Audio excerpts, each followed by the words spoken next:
ప్రభా మరి తప్పుడు బోధలు ఎన్నో వస్తున్నాయి ప్రభా. ఆ యొక్క తప్పుడు బోధనని ఎదుర్కోవడానికి మరి ప్రభా నీ యొక్క సత్యవాక్యాన్ని ప్రజలందరికీ తెలియచేయడానికి మరి దాని గురించి ఇంకా మేము ఎక్కువగా తెలుసుకోవడానికి ఈ యొక్క ఆ ఆ వేదాంత పాఠశాలలో మరి నేర్చుకుంటున్నటువంటి యొక్క టాపిక్ మీద మరి మీరు మాకు తోడుగా ఉండి సహాయం చేస్తురండి. స్టార్టింగ్ నుంచి ఎండింగ్ వరకు ప్రభా నీ యొక్క గ్రేస్ ద్వారా మరి హెల్ప్ చేస్తురమ్మని యేసునామములో ప్రార్థించొచ్చున్నాను తండ్రి. Amen. Amen. Thank you so much. So right, ఈరోజు మనం అబద్ధ బోధల గురించి, తప్పుడు బోధల గురించి, దీన్ని ఇంగ్లీష్లో కల్ట్ అని అంటారు అన్నమాట. కల్ట్స్. సో అయితే ఈరోజు మనం నేర్చుకునేది ఏంటి అని అంటే, కల్ట్ అంటే ఏంటి, కల్ట్ ఎలా వ్యాప్తి చెందుతుంది, కల్ట్ని మనం ఎలా గుర్తించాలి, అయితే ఒక కల్టులో మనం ఉన్నామా లేమా అనేది గుర్తించిన తర్వాత దాంట్లో నుంచి ఎలా బయటికి రావాలి అనేది మనం ఈరోజు డిస్కషన్ చేస్తాం. దాని తర్వాత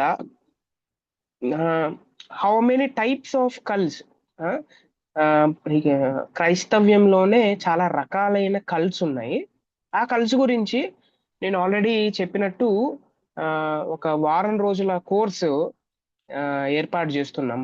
సో దాంట్లో ఎవరైతే ఇంట్రెస్ట్ ఉంటారో with paid affordable fee we are arranging that course from Monday to Saturday.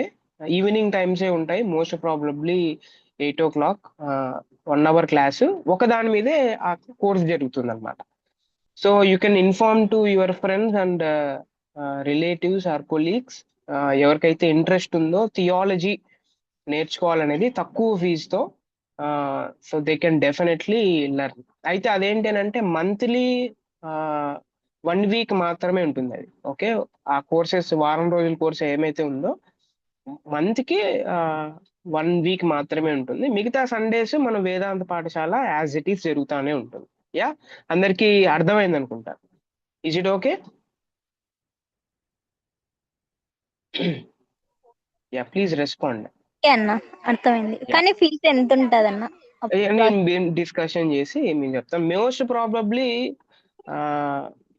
1000 లోపల ఉండొచ్చు, లేకపోతే 500 ఉండొచ్చు అంతే. ఆ వారానికి అంతా 500.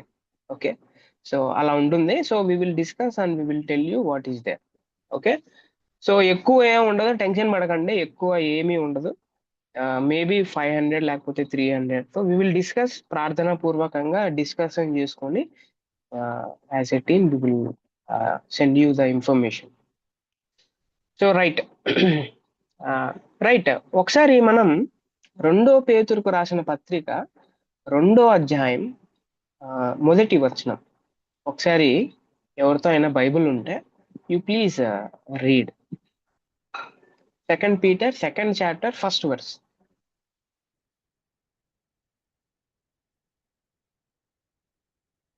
ఎవరితో అయినా బైబిల్ ఉందా? Please read 2 Peter 2nd chapter మొదటి వచనం, 1st verse. చదవగలరా ఎవరైనా? ఎనీబడి?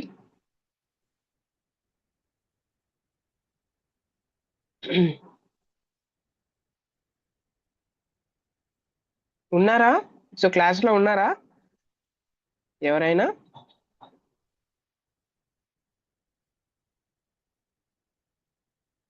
Yeah, hello. ఉన్నా సండి. యా, ఎవరు చదవట్లేదు? చదివే కదా నాకు చదువుతారు కదా. Right, then I will read. నేను చదువుతాను. 2 పేతురు 2వ అధ్యాయం మొదటి వచనంలో పేతురు గారు ఒక ఇంపార్టెంట్ విషయాన్ని చెప్పారు. అదేంటి అని అంటే 2 పేతురు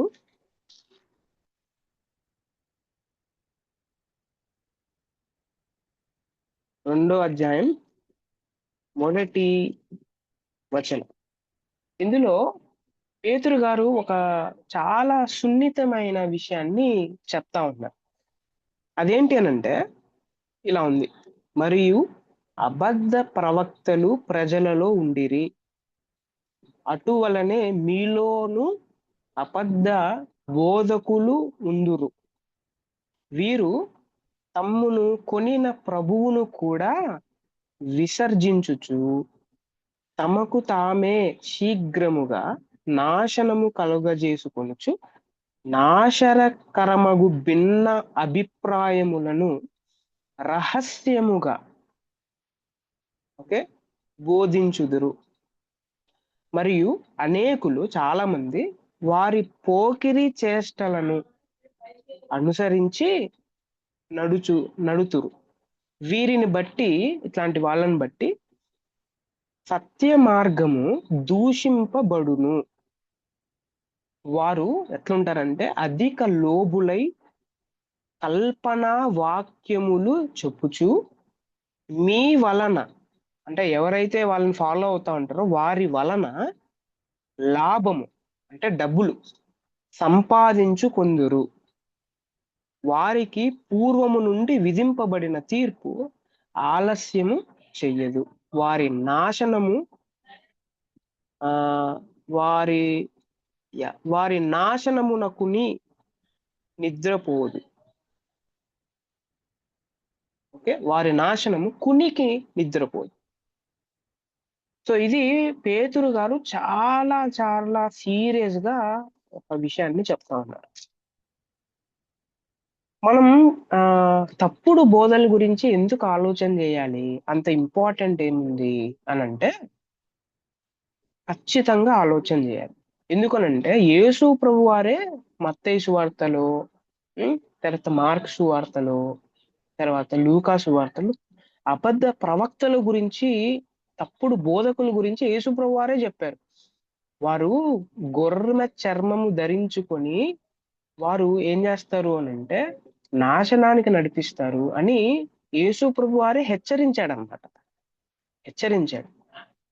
సో యేసు ప్రభు వారే హెచ్చరించాడు కాబట్టి దాన్ని విని నేర్చుకున్న శిష్యులు కూడా అబద్ధ ప్రవక్తల గురించి, అబద్ధ బోధకుల గురించి వారు కూడా కొంచెం చాలా సీరియస్ గా మాట్లాడారు.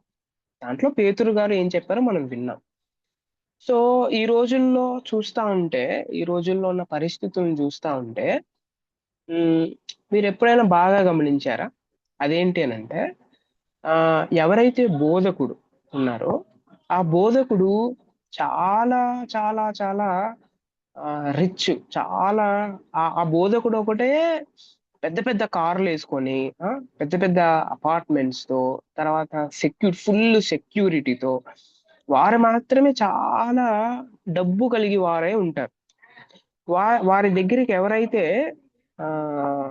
ఈ వీరు ఫాలోయర్స్ వెళ్తా ఉంటారో వీరు ఇంకా పేదరికంలో నుంచి ఇంకా కడుగు పేదరికంలో వెళ్ళిపోతారు. వాళ్ళు ఎప్పుడు రిచ్ గారు అన్నమాట. వాళ్ళు ఎప్పుడు ఒక ఉన్నతమైన స్థానానికి వెళ్ళరు. ఎవరు వెళ్తా ఉంటారు? బాగా కనబడేది ఎవరు అని అంటే ఈ రోజుల్లో మీరు బాగా గమనించండి, ముఖ్యంగా తెలంగాణ, ఆంధ్రప్రదేశ్ లో ఉన్న ఈ సేవకులు ఎవరైతే కనబడతా ఉంటారో దే ఆర్ వెరీ రిచ్, చాలా రిచ్ గా ఉంటారు, వెరీ వెరీ రిచ్. సో దీన్ని బట్టి మనకు అయ్యేది ఏంటి అని అంటే ఈ 2 పేతురు 2వ అధ్యాయంలో మాట్లాడిన అబద్ధ బోధకులు వీరు ఏం చేస్తారు అని అంటే మీ వలన, అంటే ఎవరైతే వారిని ఫాలో అవుతున్నారో వారి వలన లాభము పొందుతారు. లాభం మీరు ఎప్పుడైనా బాగా చూసారా? వారు అట్లాంటి సంఘాలు ఎవరైతే ఉంటాయో అది మీరే గమనించుకోవాలి. Okay, I will not tell the names చెప్పడం నా బాధ్యత కాదు.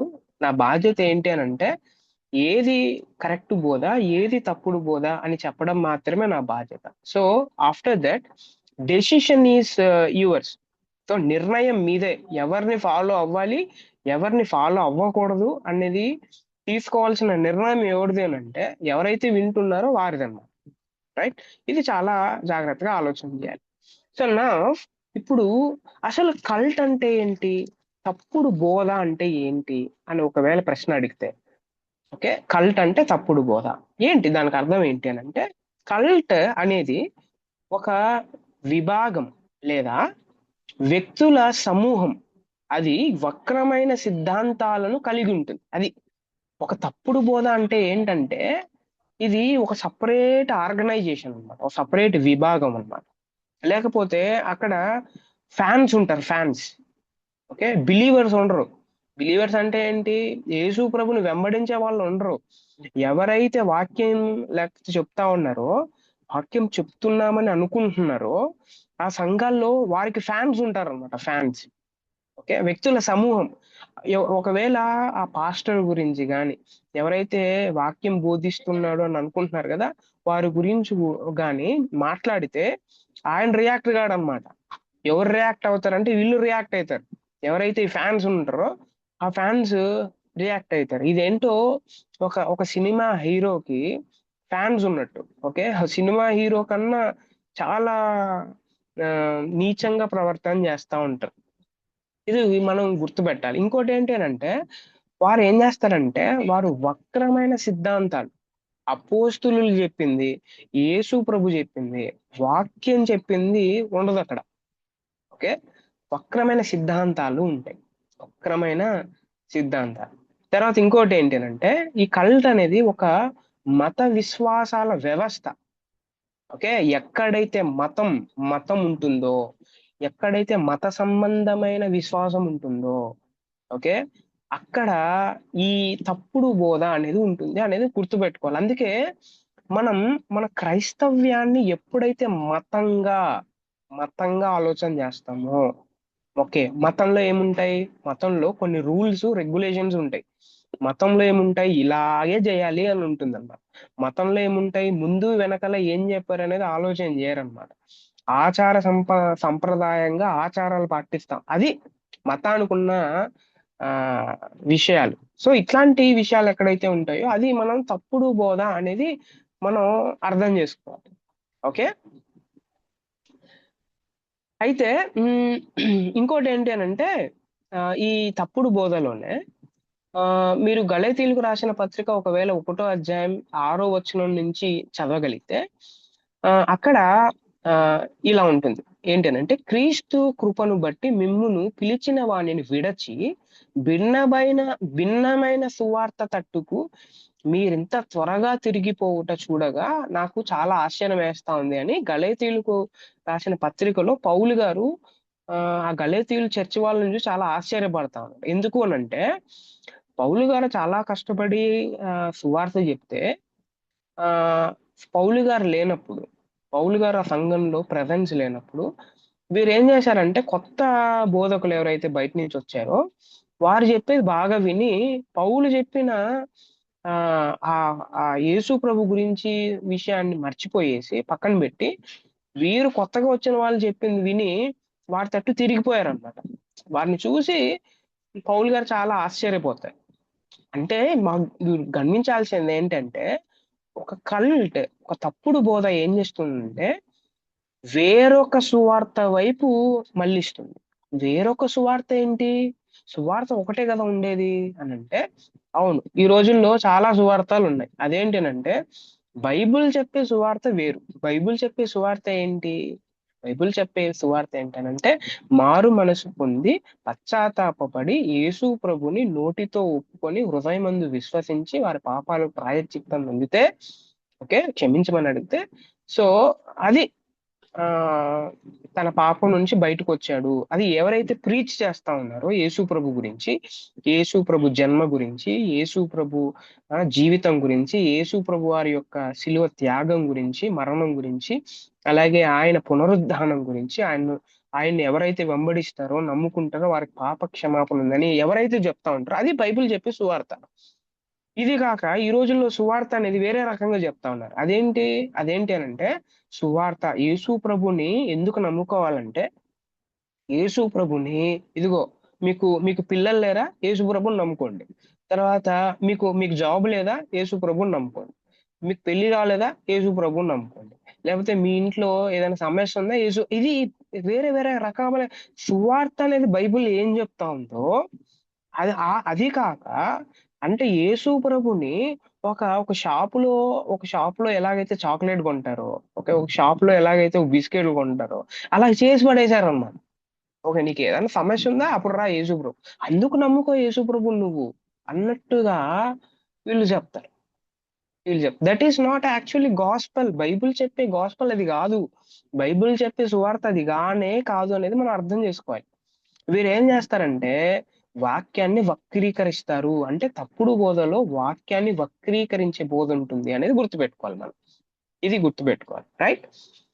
అలాగే ముందు నుంచి అంటే ఆదిమ కాలంలో నుంచి, ఆదిమ సంఘంలో నుంచి వచ్చిన క్రైస్తవ్యం ఏమైతే ఉందో దాన్ని సనాతన క్రైస్తవ్యం అంటారు. సనాతన అని అంటే ఎప్పటి నుంచో అని అర్థం అనమాట. ఓకే, సో ఎప్పటి నుంచో అంటే యేసుక్రీస్తు ఆరోహణం వెళ్ళాడు కదా, ఆ అప్పటి నుంచి వస్తున్న క్రైస్తవ్యం ఏమైతే ఉందో అది అది కల్ట్ గా ఎప్పుడు మారతాయి తెలుసా? ఒక బోధ కల్ట్ గా ఎప్పుడు మారుతుంది, తప్పుడు బోధగా ఎప్పుడు మారుతుందంటే వారు ఎవరైతే ఉన్నారో ఎవరైతే ఆ కల్ట్ ని బోధిస్తున్నారో వారు కొన్ని విషయాలు నమ్మరు. ఏంటి నమ్మరు అని అంటే కన్యక జననం అనేది నమ్మరు. కన్యక జననం యేసు ప్రభు కన్యకకు పుట్టాడు అని నమ్మరు. రెండోది ఏంటి అని అంటే ఇదిగో ప్రాయశ్చిత్తం, పాపానికి ప్రాయశ్చిత్తం యేసుక్రీస్తు ప్రభువారు చిందించిన రక్తం వల్ల మాత్రమే వస్తుంది, దాని వల్లనే మన మీద ఉన్న శిక్ష తొలగింపబడుతుంది నమ్మరు అనమాట. నమ్మరు. ఎవరైతే నమ్మరో అది తప్పుడు బోధ అని అర్థం. అది అట్లా గుర్తుపట్టాలి మనం, రైట్? మూడోది ఏంటి అని అంటే యేసుక్రీస్తు శరీర రూపంలో మృతులలో నుండి లేచాడు మరియు భూమిపై అనేక మందికి కనిపించాడు అని నమ్మరిల్లు. యేసు ప్రభు అసలు పునరుత్థానమే జరగలేదు అని నమ్ముతారు అనమాట, ఈ తప్పుడు బోధ ఎవరైతే బోధిస్తా ఉంటారు. ఓకే, నాలుగోది ఏంటి అని అంటే యేసుక్రీస్తు ప్రభు అసలు మానవుడిగా రాలేదు, అది మానవుడిగా కనపడ్డాడు అని నమ్ముతారు కల్ట్. తప్పుడు బోధ. వీళ్ళు ఏమేమి చెప్తా ఉన్నారు చూడండి, తప్పుడు బోధ. ఐదోది ఏంటి అని అంటే మరణించిన తర్వాత ఇంకొక జీవితం లేదు అని చెప్తారు వీళ్ళు. మరణించిన తర్వాత ఇంకొక జీవితం లేదు, దాన్ని ఎస్కెటాలజీ అనే డాక్టర్ని విన్నాం మనం. ఓకే, మరణించిన తర్వాత there is no eternal life. ఇంకోటి ఏంటంటే అసలు బైబుల్ని వీళ్ళు పక్కన పెట్టేస్తారు, బైబుల్ అంత ప్రాముఖ్యం కాదు అని చెప్తారు అనమాట. మీరు ఎప్పుడైనా బాగా గమనించారా? ఎప్పుడైనా ఎవరైనా వాక్యం చెప్తున్నారు అనుకోండి, వాక్యం చెప్తున్నప్పుడు బైబుల్లో ఉండేది కాకుండా పిట్ట కథలు, ఓకే, కల్పన కథలు, స్టోరీలు, అది జరిగింది ఇది జరిగింది అని ఎవరైతే కథలు చెప్తా ఉంటారో బాగా ఈజీ గుర్తుపట్టచ్చు అదేంటి అని అంటే అది తప్పుడు బోధ అనేది గుర్తుపట్టాలి. అందుకే మనం ఎప్పుడైనా వాక్యం ప్రీచ్ చేస్తున్నప్పుడు సహాయకరంగా ఒక ఇల్లిస్ట్రేషన్ వాడుకోవచ్చు. అంటే అర్థం కావడానికి ఏ దాని గురించి అయినా తీసుకొని ఇది మీకు తెలుసా, సో ఇప్పుడు దీన్ని చూడండి, ఇది ఎలాగైతే ఉందో అలాగా ఒక ఉపమాన రూపంగా ఒక ఎగ్జాంపుల్ గా తీసుకొని చెప్పేచ్చు. కానీ ఒక స్టోరీ అల్లేసి పెద్ద స్టోరీ ఒక గంట సేపు వాక్యం చెప్తే దాంట్లో 50 నిమిషాలు స్టోరీ ఉండి 10 నిమిషాలు మాత్రమే వాక్యం ఉందనుకోండి, అది తప్పుడు కూడా. అలా ప్రీచ్ చేయకూడదు. That is not actually the preaching. Okay, preaching methods అది కాదు. సో అట్లాంటి వాళ్ళని మనం కొంచెం జాగ్రత్తగా పక్కన పెట్టేస్తే సరిపోయింది, రైట్? తర్వాత ఇంతవరకు అర్థమైందా? ఇంతవరకు క్లారిటీగా ఉందా? ఎస్ అన్న. యా. సో తర్వాత ఏంటి అని అంటే నెక్స్ట్ ఇది అయితే ఒక ప్రశ్న మనందరికి రావచ్చు, అదేంటంటే ఒక వ్యక్తి కల్ట్ అంటే తప్పుడు బోధనలు ఎలా గలగడు అంటే ఎట్లా గుర్తించాలి అనే క్వశ్చన్ ఒకవేళ నాకు వస్తే, అన్న నేను చాలా చర్చెస్కి వెళ్తున్నా, అక్కడికి వెళ్తున్నా, ఇక్కడికి వెళ్తున్నా, ఆ మీటింగ్కి వెళ్తున్నా, ఈ మీటింగ్కి వెళ్తున్నా, వాళ్ళు బోధిస్తున్నారు, ఇల్లు బోధిస్తున్నారు, అయితే ఎవరు తప్పుడు బోధ బోధిస్తా ఉన్నారు, ఎవరు రైట్ బోధ బోధిస్తా ఉన్నారు, నేను ఎట్లా గుర్తుపట్టేది ఇది? హౌ అనే క్వశ్చన్ ఒకవేళ వస్తే ఇవి మెథడ్స్ గుర్తుపెట్టుకోవాలి. ఏంటి అంటే నంబర్ 1, మీకు తెలిసిన అత్యంత స్నేహశీలి అయిన వ్యక్తులను మీరు కలుసుకున్నప్పుడు మీరు ఎప్పుడైనా ఎదుర్కొన్న అత్యంత ప్రేమగల వ్యక్తుల సమూహానికి మిమ్మల్ని పరిచయం చేస్తారు కదా, ఖచ్చితంగా పరిచయం చేస్తారు. ఇంకా మీరు కలుసుకున్న వారిలో అత్యంత ప్రేరణ, శ్రద్ధ, కరుణ మరియు అర్థం చేసుకునే వ్యక్తిగా మీరు నాయకుడిని కనుగొంటారు ఖచ్చితంగా. ఓకే, ఒకవేళ మిమ్మల్ని మీ ఫ్రెండ్ ఏదైనా మీటింగ్ తీసుకొని పోతే అప్పుడు ఆయనకు తెలిసిన కొంతమంది గ్రూప్ ని పరిచయం చేస్తాడు మీకు. పరిచయం చేసిన తర్వాత అందరూ ఒకలాగా ఉండరు. ఒక్కరు మాత్రమే ఏం చేస్తారంటే చాలా శ్రద్ధగా ప్రేమగా ఉమ్, ప్రేరణగా మాట్లాడతారు కదా. అట్లాంటి నాయకుడిని గుర్తించవచ్చు, మనం గుర్తించవచ్చు. ఓకే, ఎందుకు ఇది చెప్పాను నేను అని అంటే, ఇది చూడండి తర్వాత. దాని తర్వాత మీరు గుంపుకు కారణం అని మీరు తెలుసుకున్నారు. ఓకే ఓకే, ఇది నిజం కావడం చాలా మంచిది. ఎవరైతే ఆ ఒక నాయకుడు ఆ గ్రూప్ లో ఉంటాడో, ఆ నాయకుడు ఏం చేస్తున్నాడు అని అంటే అందరిని ఇన్ఫ్లుయెన్స్ చేస్తా ఉన్నాడు. ఇన్ఫ్లుయెన్స్ అంటే ఒక గ్రూప్ ఫామ్ కావాలంటే ఖచ్చితంగా ఒక ఇన్ఫ్లుయెన్సర్ ఉంటాడు అన్నమాట. ఇన్ఫ్లుయెన్స్ చేసే ఒక వ్యక్తి ఉంటాడు. ఓకే, ఈ మాట ఎవరు చెప్పారు అని అంటే మిల్స్. ఓకే, జెనే మిల్స్ అనే ఒక వ్యక్తి చెప్పాడనమాట. రైట్, ఇది గుర్తుపెట్టుకోవాలి. ఒక నాయకుడు ఉంటాడు అని గుర్తుపెట్టుకోవాలి. రైట్. అందుకే క్రైస్తవ్యంలో నాయకుడు ఎవరంటే యేసుప్రభువే నాయకుడు. యేసుప్రభువే నాయకుడు. మనమందరం ఎవరు? ఇప్పుడు నేను కూడా టీచ్ చేస్తాను కదా, నేను కూడా నాయకుడిని కాదు. మళ్ళీ చర్చిలో పాస్టర్స్ చేస్తారు, వాళ్ళు కూడా నాయకులు కాదు. మళ్ళీ ఎవరు నాయకుడు? యేసుప్రభువే నాయకుడు. మళ్ళీ వీళ్ళంతా ఎవరు? వీళ్ళందరూ సేవకులు. ఆ నాయకుడికి సేవ చేసేవాళ్ళు. ఆ నాయకుడు తన ప్రేమ చేత, కృప చేత వీరిని ఏం చేశారంటే అర్హత లేని వారిని ఎన్నుకొని తన పరిచయలు ఉపయోగించుకున్నాడు. అంతే అంతే, నాయకుడు కాదు అనేది గుర్తుపెట్టుకో. అదే ఇంకోటి ఏంటి అంటే, ఒక కల్ట్లు ఒకే విధమైన మానసిక నమూనాలను ప్రదర్శిస్తాయి. ఒక కల్టులో ఏముంటాయి తెలుసా? నెంబర్ 1, కోల్పోయిన మనసు ఉంటుంది. వాస్తవాల యొక్క హేతుబద్ధ మూల్యాంకమైన ఆసక్తి ఉండదు. ఇప్పుడు ఒకవేళ ఎవరికైనా మీరు చెప్తున్నారు అనుకోండి, వినరు. They won't listen. సత్యం అని తెలిసినా కూడా వినరు. ఈ కోల్పోయిన మనసు ఉంటుంది, గుర్తుపెట్టుకోండి. రైట్. తర్వాత అధికారానికి విధేయత. నాయకుడు లేదా స్థాపకుడి సిద్ధాంతం అత్యున్నతమైందన్నమాట. యేసు ప్రభు కన్నా వీళ్ళు ఏం చెప్తారంటే, యేసు ప్రభు చెప్పింది వినరు. ఆ నాయకుడు ఉంటాడుగా, ఆ నాయకుడు ఏం చెప్తే అదే చేస్తారు. ఆ నాయకుడు ముందుకు రా అంటే ముందుకు రాస్తారు, ఎన్నికి పోమంటే ఎన్నికి పోమంటారు. అర్థమవుతుంది కదా? నాయకుడు చెప్పినట్టు వింటాడు అన్నమాట. ఆ నాయకుడు చెప్పిందే వేదాంతం. ఆ నాయకుడు ఏం చెప్తారో వేదాంతం అదే.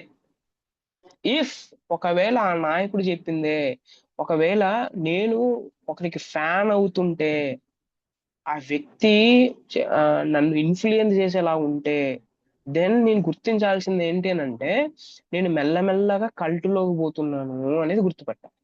కల్టులోకి వెళ్ళిపోతున్నాను అని గుర్తుపట్టాలి.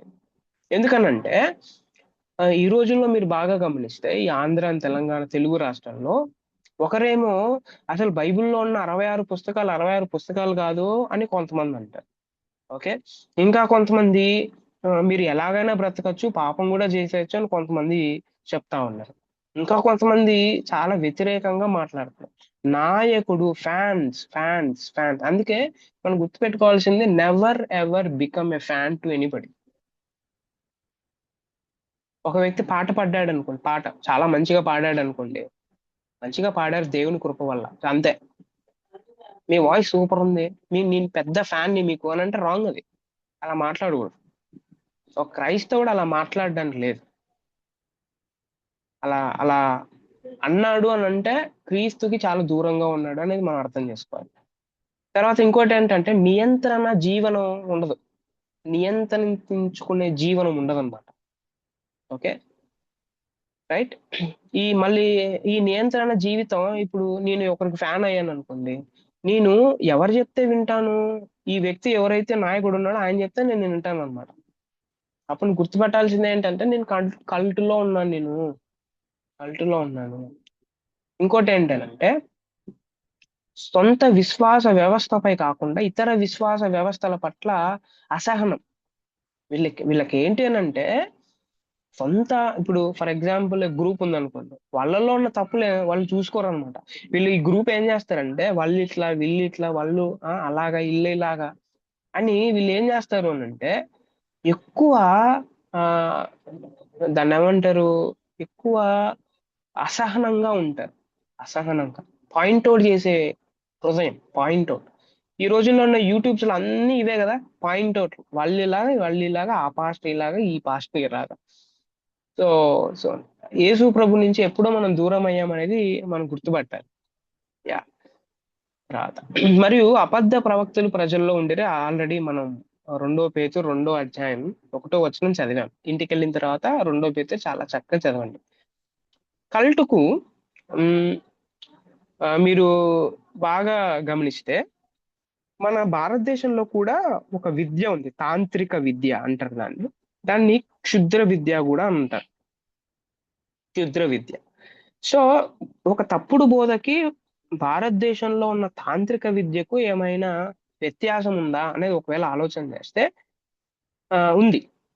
అయితే ఏంటి అని అంటే, కల్ట్ అనేది, ఒక తప్పుడు బోధ అనేది వికృత వ్యవస్థీకృత మతం అన్నమాట.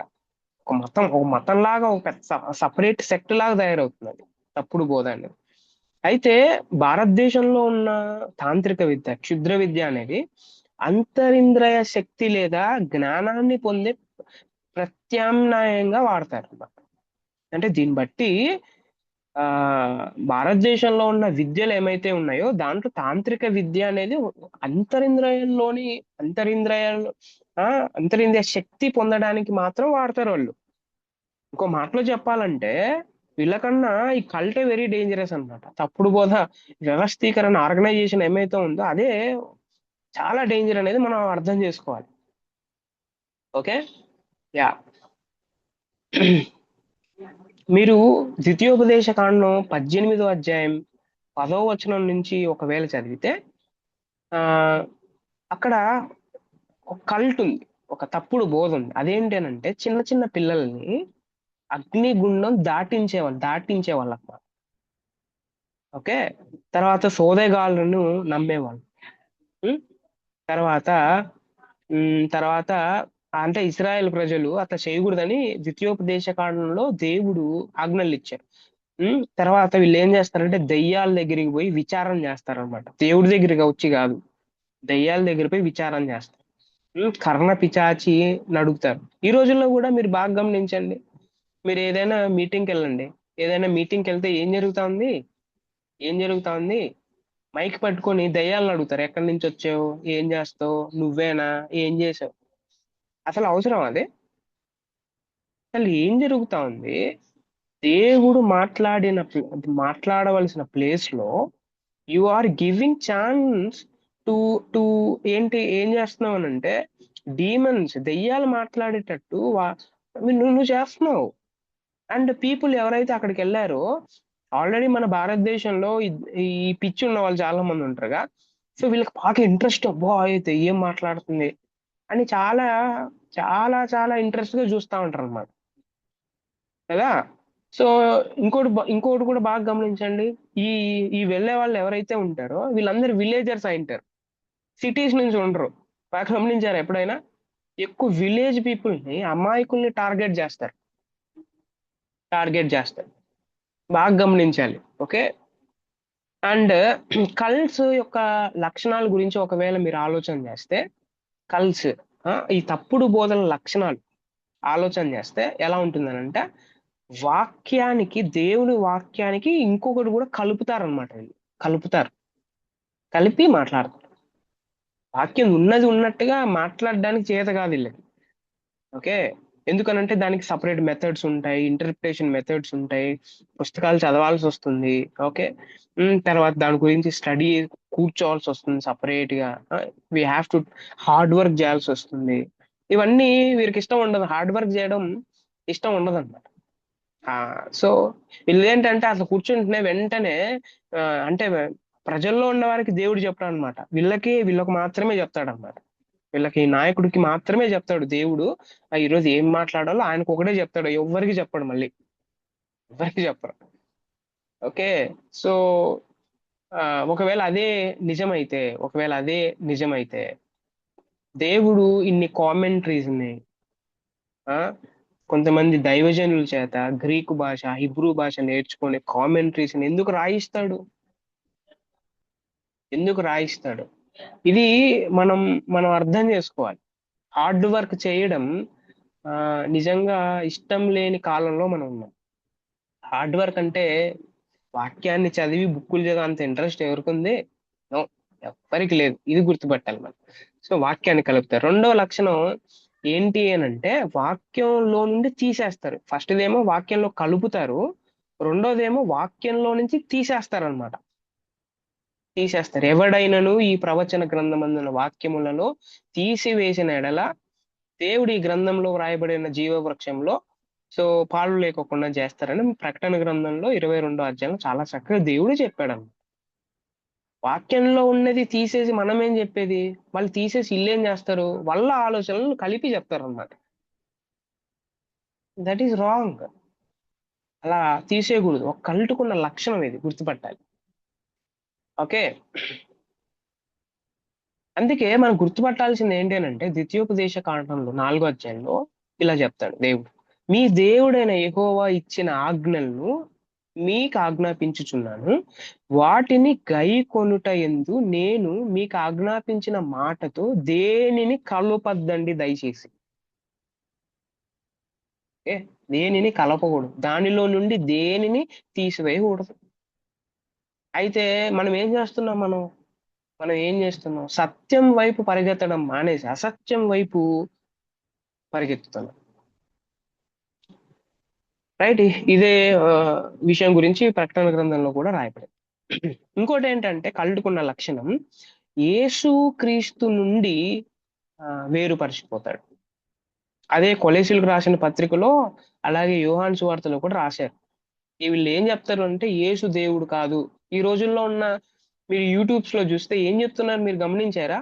యేసు క్రీస్తు ప్రభువారు దేవుడు కాదు, ఆయన తండ్రి కొడుకు అని కొంతమంది చెప్తా ఉన్నారు అన్నమాట. ఓకే, యేసు పూర్తిగా దేవుడు కాదు, మనిషి కాదు అని కొంతమంది చెప్తా ఉంటారు. ఓకే, యేసు ఒక నిజమైన వ్యక్తి కాదు. సో యేసు క్రీస్తు ప్రభువారు గురించి తప్పుగా మాట్లాడతారన్నమాట.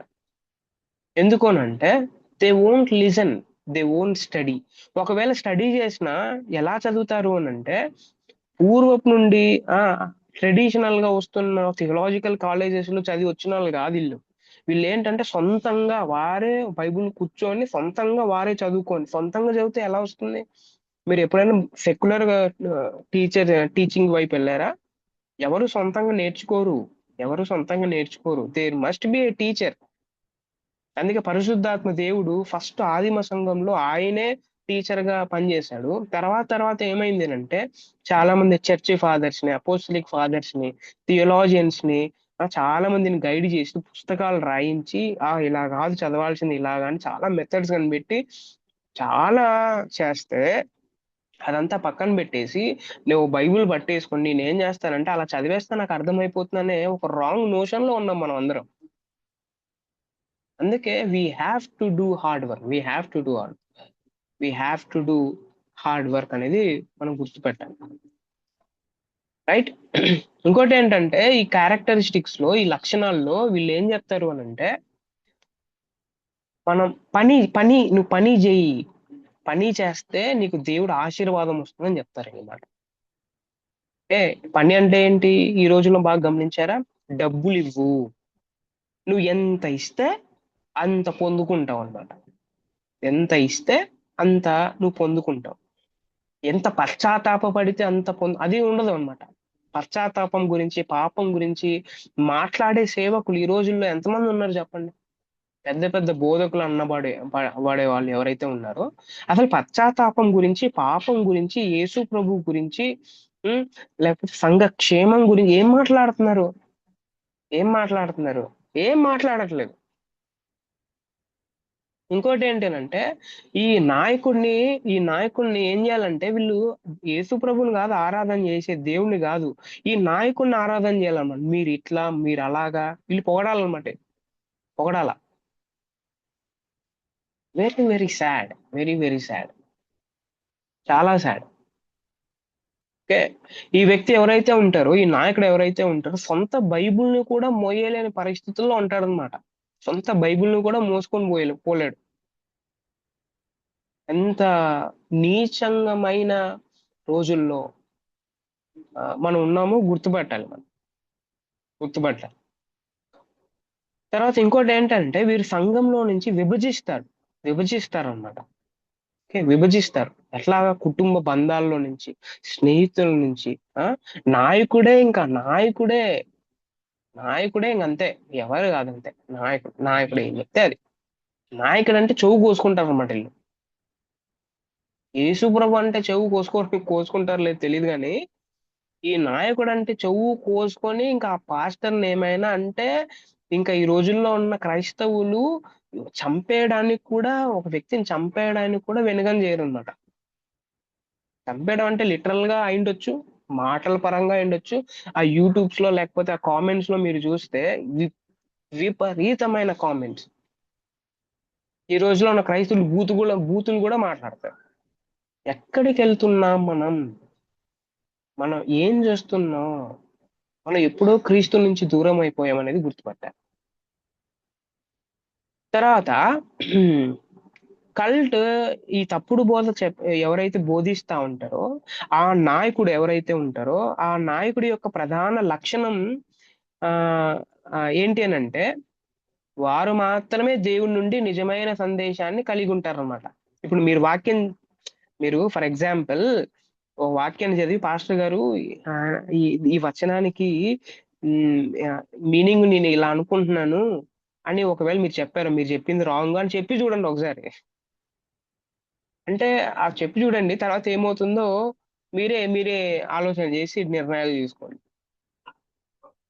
వారికి మాత్రం దేవుడు అట్లా అట్లా పోసేస్తాడు అనమాట. వారికి మాత్రం, ఇంకా మిగతా వాళ్ళకి బైబిల్ చెప్తే అర్థం కాదనమాట. అందుకే ఒక మంచి దైవజనుడు ఇలా అన్నాడు, ఏమంటాడంటే, పూర్వకాలంలో బైబుల్ని ఆ బైబుల్ని దగ్గర లేకోకుండా చేశారు. ఈ రోజుల్లో ఉన్న దైవ సేవకులు దగ్గరున్న బైబుల్ని దాంట్లో చూడకుండా, నేను చెప్పిందే మీకు అర్థం కాదు, నేను చెప్తే అర్థం అయింది మీకు అంటున్నారు, అందుకోకుండా చేస్తున్నారు అని అంటున్నారు.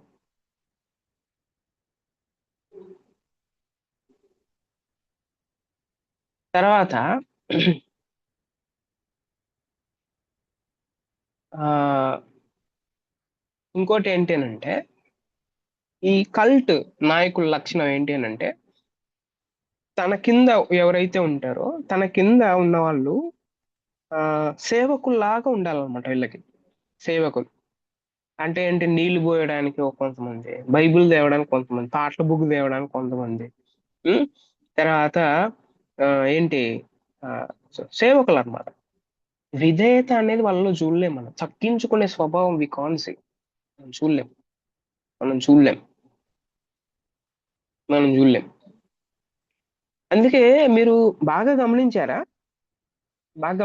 మేము మా టీం అంతా ఆ, లేకపోతే ఎవరైనా పెద్దవాళ్ళు కనపడినప్పుడు డిస్కషన్ చేసుకుంటాం అనమాట. అదేంటనంటే, ముందు రోజుల్లో అయితే పాస్టర్ ఓకే కావాలంటే, ముందు రోజుల్లో చాలా పూర్వకాలంలో ఆ పశ్చాత్తాపపడే హృదయం, తర్వాత దేవుడు సేవ అంటే ఆ ఏంటి ఒక ఒక ఉన్నతమైన ఆలోచన, తర్వాత తగ్గించుకునే స్వభావం, వాక్యం బాగా స్టడీ చేసి బోధించే విధానం, ఇది పాస్టర్ కి ఆ రోజుల్లో ఆ అర్హతలు. ఆ రోజుల్లో ఓకే అట్లా ఒక పాస్టర్ వచ్చాడు. ఈ రోజుల్లో పాస్టర్ కి అర్హత ఏంటి?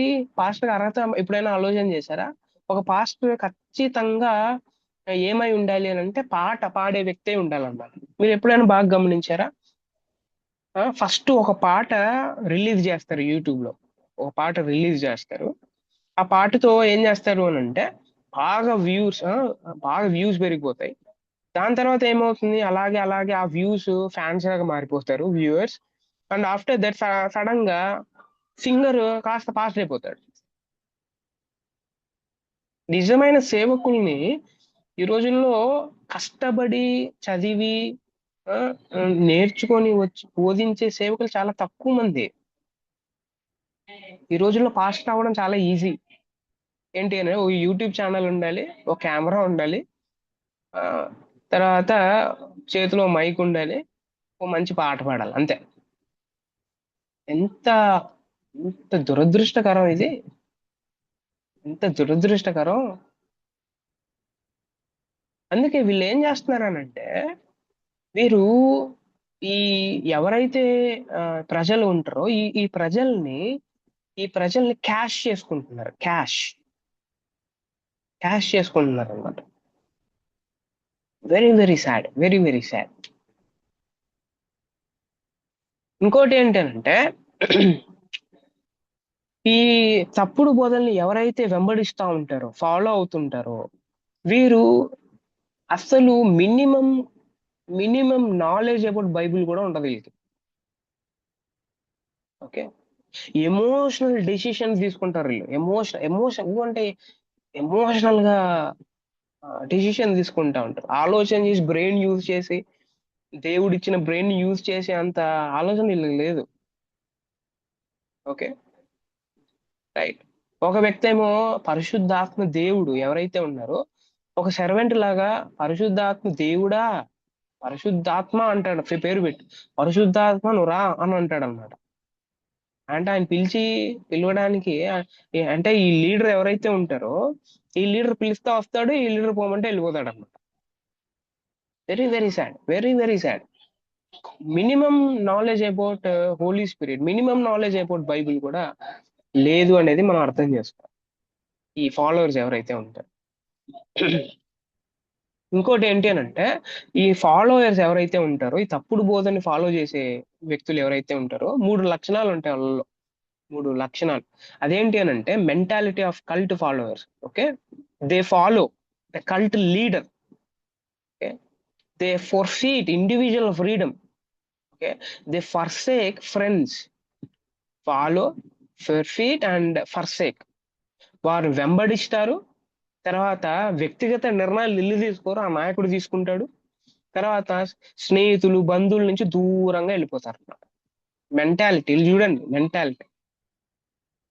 ఓకే, తర్వాత ఇంకోటి ఏంటి అని అంటే, they fear punishment of not confirming the legalistic rules. అంటే అర్థం ఏంటంటే, నాయకుడు అంటే ఒకవేళ ఫాలోయర్ తప్పు చేశాడు అని తెలిసింది అనుకున్నా, నాయకుడు దేవుడు శిక్షిస్తాడు అనే దానికన్నా నాయకుడు కోప్పడతాడనే ఫీలింగ్ ఎక్కువ ఉంటుంది వీళ్ళకి. Very very very very dangerous, very dangerous అనమాట. తర్వాత ఇంకోటి ఏంటంటే, they feel misunderstood and persecuted by the out side world. వీళ్ళు ఏమవుతారంటే, అసలు నా ప్రపంచం అంటే బయట ఉన్న హైందవులు, ముస్లిమ్స్ కూడా నా ఫ్రెండ్స్ అని అనుకోరు వీళ్ళు. నేనొక్కడనే మనిషి, మిగతా వాళ్ళంతా అన్యులు అనమాట. మనం ఎప్పుడు క్రైస్తవ్యంలో ఈ మాట ఎక్కువ వాడుతూ ఉంటాం. అదేంటి అని అంటే, మనం ఒక్కటే మనుషులు, మిగతా వాళ్ళు మనుషులు కాదనమాట. మనం ఒక్కటే దేవుడి పిల్లలు, మిగతా వాళ్ళు దేవుడి పిల్లలు కాదనమాట. ఈ వర్డ్ మనం మార్చుకోవాలి. ఈ వర్డ్ ఏదైతే ఉందో, అన్యుడు, ఈ పదం మార్చుకోవాలి మనం. ఓకే, బైబిల్లో అన్య జనాంగాన ఆ పదం వేరే రకంగా వాడబడింది. ఈ రోజుల్లో ఈ మోడర్న్ వరల్డ్ లో ఎవ్రీబడి సీక్స్ పీస్ కదా. ప్రతి ఒక్కరూ శాంతిని, సమాధానాన్ని కోరుతా ఉన్నాడు. ఇప్పుడు ఎదుటి వ్యక్తికి నేను ప్రజెంట్ చేయాలంటే, అతన్ని నేను ఏం చేయాలంటే, నా ఫ్రెండ్ గా నేను స్వీకరించాలి ఫస్ట్. ఓకే, నా ఫ్రెండ్ గా నేను స్వీకరించాలి. ఓకే, సో ఈ వర్డ్స్ ఏమైతే ఉన్నాయి, వీ హ్యావ్ టు చేంజ్. మనం ఆ వర్డ్స్ కూడా కొంచెం మార్చుకోవాల్సి వస్తుంది. అప్పుడు మాత్రమే మనకు దురాభిప్రాయాలు, ఎదుటి వ్యక్తి కూడా మనకు రెస్పెక్ట్ ఇచ్చే విధానంగా సువార్తను స్వీకరించగలడు. రైట్. తర్వాత వీళ్ళు రీజన్ కన్నా ఎమోషన్ కి ఎక్కువ వాల్యూ ఇస్తారు వీళ్ళు. నాయకుడు చెప్పాడు అనుకోండి, నాయకుడు చెప్తే ఇంకా బ్రెయిన్ యూజ్ చేసి ఆలోచన చేయరు, అసలు బ్రెయిన్స్ యూజ్ చేయరు అనమాట. వీళ్ళు ఏంటంటే ఎమోషనల్ ఫీల్ అయిపోతారు, ఎమోషనల్. అందుకే మంచి థియోలాజియన్ ఏమన్నాడు తెలుసా, 99% of the Christians they are not using their brains అని అన్నాడు. 99% ఆఫ్ ద క్రిస్టియన్స్ ఎవరైతే ఉన్నారో, వారి యొక్క బుర్రల్ని ఉపయోగించట్లేదు, గుడ్డిగా గుడ్డిగా బ్లైండ్ గా వెళ్ళిపోతున్నారు అనేది చాలా మంచిగా చెప్పాడు ఆయన. ఎస్, రియల్లీ మనం బ్రెయిన్ యూస్ చేసి ఆలోచన చేయట్లేదు. ఓకే. ఆ, అందుకే ఒక తప్పుడు బోధ ఏం ఆశిస్తుంది అని అంటే, తప్పుడు బోధ ఆ తన్ని ఎవరైతే ఫాలో అవుతున్నారో ఆ ఫాలోయర్ నన్ను నన్ను వీళ్ళు ప్రేమిస్తున్నారు ఈ ప్రేమ మా ఇంట్లో కూడా దొరకదు అన్నట్టుగా ఫీల్ అయిట్టు చేస్తారనమాట. తర్వాత ఇంకోటి ఏంటి అని అంటే సిగ్నిఫికెన్స్ అన్నమాట. సిగ్నిఫికెన్స్ అంటే గొప్ప స్థాయి అన్నమాట. సిగ్నిఫికెన్స్ వచ్చేసాను, నీడ్ ఫర్ సిగ్నిఫికెన్స్. ఓకే. ఇప్పుడు ఆ కల్ట్ బోధ విన్నప్పుడు వాళ్ళకి అనిపించేది ఏంటి అంటే, ఆ ఫాలోయర్ కి ఇప్పుడు నా జీవితానికి కొత్త మీనింగ్ వచ్చింది అని అనుకునేటట్టు చేస్తారనమాట. ఓకే. రోజు ఒక్కొక్క సత్యం ఉంటుంది అనమాట, రోజు ఒక సత్యం ఉంటుంది. తర్వాత ఇంకోటి ఏంటి అని అంటే సెక్యూరిటీ. రైట్. అయితే ఆ, ఇప్పటి వరకు అర్థమైందా? ఇప్పటి వరకు ఒక ఓకే, ఇప్పటి వరకు చెప్పింది కొంచెం అర్థమైందా ఆల్ ఆఫ్ యూ?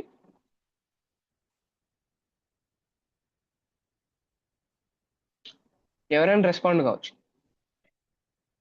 ఇస్తున్నా. యా. సో నా అయితే ఈ కల్ట్ కి ఎవరు బాగా ఆకర్షింపబడతారు అని అంటే 18 to 30, యాక్చువల్లీ 30 years మధ్యలో ఉన్న వాళ్ళు. యాక్చువల్ టీనేజ్ కూడా మీరు యాడ్ చేయొచ్చు 13 నుంచి. ఈ యవనస్తులు ఎక్కువ ఈ కల్ట్కి ఆకర్షింపబడతారు ముసలోళ్ళ కన్నా. ఎందుకు అని అంటే ఈ యవనస్తులకి ఏదో కావాలి. ఓకే, ఏదో కావాలి. ఓకే, ఉడుకు రక్తంగా. సో కాబట్టి ఈ కల్ట్కి ఎక్కువ వీళ్ళే ఆకర్షింపబడతారు, ఈజీగా ఆకర్షింపబడతారు. రైట్. తర్వాత ఈ కల్ట్ కి ఆకర్షింపబడే వాళ్ళు ఎవరు అని అంటే ఎక్కువ మిడిల్ క్లాస్ పీపుల్, తర్వాత బీదలు. ఓకే. తర్వాత ఈ కల్ట్ కి ఎవరు ఆకర్షింపబడతారంటే ఏదో సాధించడానికి ప్రయత్నం చేస్తుంటాడుగా అచీవర్. ఓకే. ఆ అచీవర్ అంటే జాబ్ కోసమైనా కావచ్చు, లేకపోతే పెళ్లి కోసమైనా, లేకపోతే ఏదో సర్టైన్ పర్పస్ ఉంది, అట్లాంటి వాళ్ళు ఎక్కువ ఆకర్షింపబడతారు అనమాట. ఓకే. తన గురించి తానకే అర్థం కానప్పుడు కొంతమంది ప్రజలు ఉంటారుగా, వాళ్ళు ఎక్కువ ఆకర్షింపబడతారు. ఫ్యామిలీస్ లో నుంచి బయటకు వస్తా ఉంటారుగా కొంతమంది, వాళ్ళు ఎక్కువ ఆకర్షింపబడతారు అనమాట ఈ కల్ట్కి. ఓకే. కల్ట్కి ఆకర్షింపబడే వాళ్ళు చూడండి ఒకసారి ఎలా ఉన్నారు. ఇంకోటి ఎవరనంటే ఎవరి జీవితాల్లో అయితే క్రైసిస్ ఉంటుందో, ఎవరి జీవితాల్లో అయితే బాధ పెయిన్ ఉంటుందో వాళ్ళు ఎక్కువ ఆకర్షింపబడతారు ఈ కల్ట్కి. ఇప్పుడు ఫర్ ఎగ్జాంపుల్ మన భారతదేశంలో ఉన్న ప్రజలు దేవుడికి ఎక్కువ వాల్యూ ఇస్తారు కాబట్టి ఇప్పుడు ఎవరైనా ఫర్ ఎగ్జాంపుల్ ఇక రండమ్మా, ఆ, ఇక ఈ అంజూరో పండు తింటే మీకు అంటే పిల్లలు పుడతారు అని చెప్పారు అనుకోండి ఎవరైనా, ఇవి అంజూరో పండు ఇట్లాంటివి. సో ఎప్పుడైనా బాగా గమనించి అందరు ఎగేసుకొని పోతారు. అసలు బ్రెయిన్ యూజ్ చేయరు అనమాట. ఎందుకు అని అంటే ఆల్రెడీ వాళ్ళకి ఒక పెయిన్ ఉంది ఏంటంటే పిల్లలు లేరని. ఏదోలే, ఆల్రెడీ దేవుడు అంటే ఒక భక్తి ఉంది కదా. సో వీళ్ళు ఏం చేస్తారు అని అంటే ఓ పండిచ్చి ఇది తింటే పిల్లలు పుడతారు అని చెప్తానే వెంటనే అక్కడికి వెళ్ళిపోతారు. అసలు ఈ పండు తినడం అనే కాన్సెప్ట్ ఎక్కడి నుంచి వచ్చిందంటే హైందవ్యంలో కాన్సెప్ట్ ఉందన్నమాట, పండు తినడం. సో ఇట్లాంటివన్నీ ఉన్నాయి. సో వీళ్ళకి తెలియకోకుండానే హైందవ్యంలో ఉన్న హిందూయిజంలో ఉన్న కొన్ని విషయాల్ని ఏం చేస్తారంటే క్రిస్టియానిటీలోకి తెచ్చి ఇది ఇది క్రైస్తవ్యం అని ఎంత మోసం చేస్తున్నారు. ఎందుకంటే as a the student of religion, నేను డిపార్ట్మెంట్ ఆఫ్ రిలీజియన్ లో ఉన్నాను కాబట్టి, సో దాంట్లో కొన్ని విషయాలు ఉంటాయి పిల్లలు ఎలా పుడతారు అనేది. సో అది క్రిస్టియానిటీలోకి తెచ్చేసి ప్రజల్ని మోసం చేసే వ్యక్తులకి ఎక్కువ ఫాలోయర్స్ ఉంటారు. ఓకే. తర్వాత ఆ, ఎవరైతే తన జీవితం ఆ, తన జీవితం గురించి అర్థం చేసుకోవాలనుకుంటా ఉంటారో వారు ఎక్కువ ఆకర్షింపబడతారు. ఓకే, తర్వాత యా ఇది అవసరం లేదు. యా అయితే ఈ కల్ట్ ని, ఈ తప్పుడు బోధనని ఎవరైతే ఆ, పాటిస్తా ఉంటారో వాళ్ళకి సిమ్టమ్స్ ఉంటాయి. ఒక జ్వరం వస్తే, ఫర్ ఎగ్జాంపుల్ జ్వరం వస్తే సిమ్టమ్స్ చెప్పండి, ఎట్లాంటి లక్షణాలు ఉంటాయి? ఇప్పుడు జ్వరం వచ్చిందని ఎట్లా కనిపెడతారు మీరు? ఎవరైనా, ఎనీబడి, జ్వరం వచ్చిందని ఎలా కనిపెడతారు మీరు?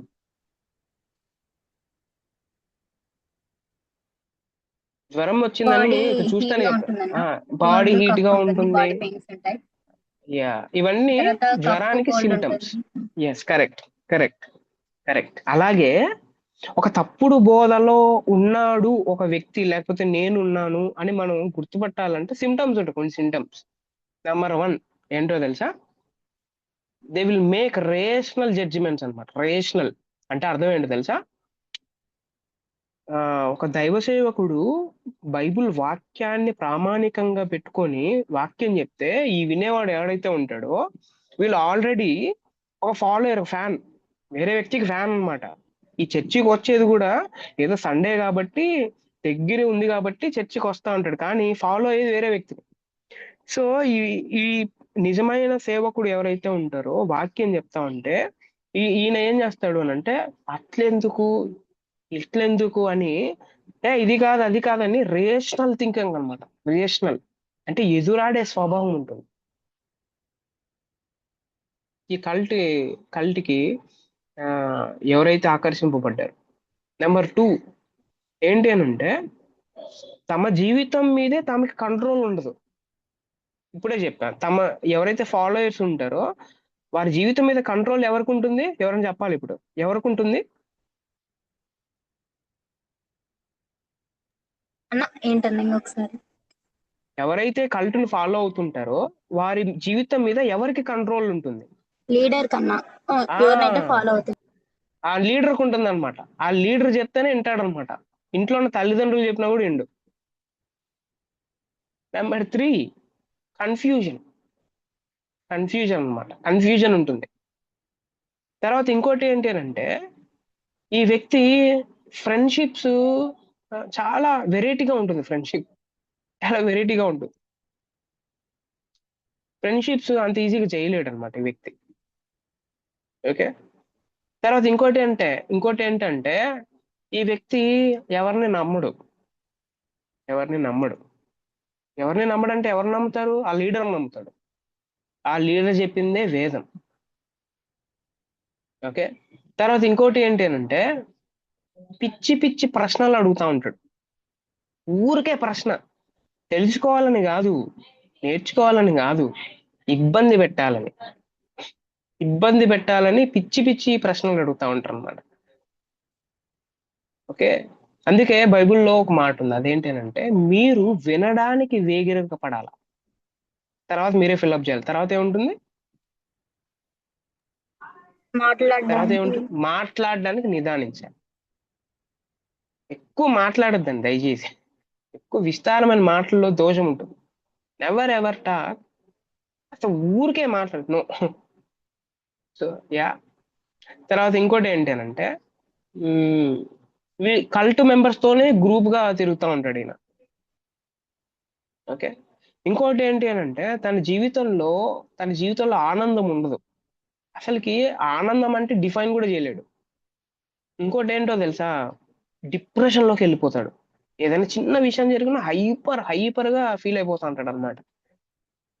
తర్వాత మీకు ఒకటి తెలుసా, కొన్నిసార్లు సూసైడ్ చేసుకోవాలనే ఆలోచనలు కూడా వస్తాయి. సూసైడ్.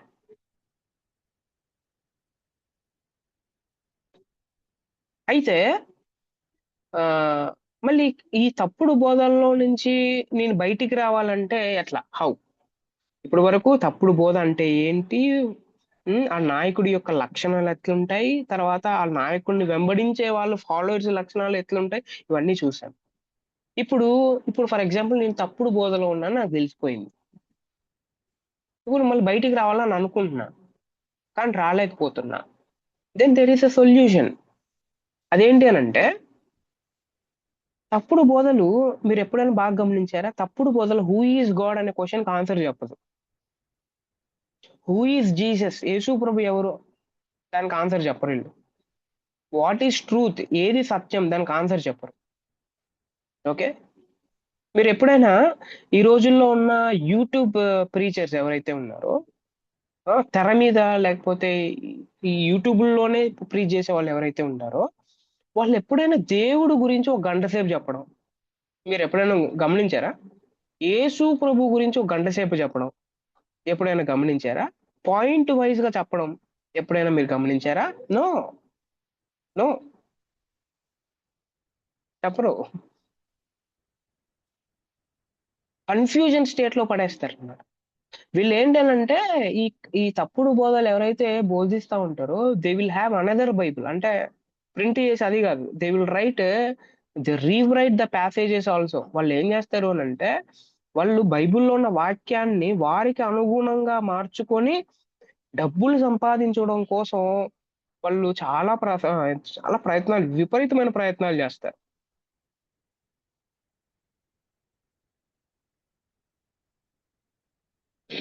విపరీతమైన ప్రయత్నాలు. ఓకే, అసలు వాళ్ళ బిలీఫ్స్ అంతా ఎట్లా ఉంటాయనంటే సత్యాన్ని మార్చే ఉద్దేశంతో ఉంటాయి. సత్యాన్ని మార్చే ఉద్దేశం. నెంబర్ 1, పరిష్కారం ఏంటి? మళ్ళీ దీనికి పరిష్కారం ఏంటి అని అంటే, నెంబర్ 1, ఎవరిని క్రిటిసైజ్ చేయకూడదు, అందరికీ రెస్పెక్ట్ ఇవ్వాలి. ఏది చేయకూడదు? క్రిటిసైజ్, ఎవరిని వేలెత్తి చూపించకూడదు. మళ్ళీ ఏది చేయాలి అని అంటే, పొలైట్ గా మాట్లాడడం, మర్యాదపూర్వకంగా మాట్లాడడం నేర్చుకోవాలి. రిలేషన్షిప్స్ కరెక్ట్గా ఉండాలన్నమాట. రిలేషన్షిప్. రెండోది ఏంటి అని అంటే ఎమోషనల్ గా ఫీల్ అవుతారని చెప్పానుగా, ఎమోషనల్ గా ఫీల్ అవ్వడం మానేయాలి. కొంతమంది ఎప్పుడైనా మీరు బాగా గమనించారా? ఊరికే ఏడుస్తారు. ఊరికే. మీరు ఎప్పుడైనా బాగా గమనించారా? కొన్నిసార్లు నాకు నవ్వు అనిపిస్తుంది. అదేంటి అని అంటే, మీరు ఎప్పుడు ప్రార్థన చేస్తే ఎడుతారు కొంతమంది. ప్రార్థన అంటేనే జల జల జల జల ఆ, కన్నీరు కారిపోతాయి అన్నమాట. పక్కన ఒక చిన్న పిల్లవాడికి జ్వరం వచ్చింది, పాపం డబ్బులు లేక అట్లాంటి వాడికి ఏడవరు వీళ్ళు. ఓకే, పక్కన చాలా అసత్యం జరుగుతా ఉంది, తర్వాత అన్యాయం జరుగుతా ఉంది, దే నెవర్ క్రై. అట్లాంటి విషయాల్లో వీళ్ళకి అసలు ఏడుపు రాదు. ఆ, అదే ఎమోషనల్, ప్రతిదానికి ఎమోషనల్ గా ఫీల్ అయిపోవడం మనం కొంచెం మార్చుకోవాలి. నెగిటివ్ ఎమోషన్స్ అవసరం లేదు. నిజంగా యేసుక్రీస్తు ప్రభు వారి యొక్క త్యాగం నాకు అర్థమైందా? నిజంగా ఒకవేళ నాకు అర్థమైతే దెన్ కన్నీరు అదే మనకు వచ్చేస్తుంది. అదే తెచ్చుకోకూడదు. తెచ్చుకునేది వేరు, రావడం వేరు. రైట్. ఇంకోటి ఏంటంటే మనల్ని కంట్రోల్ చేయాల్సింది ఎవరంటే నాయకుడు కాదు, మనల్ని కంట్రోల్ చేయాల్సింది క్రీస్తు. రైట్.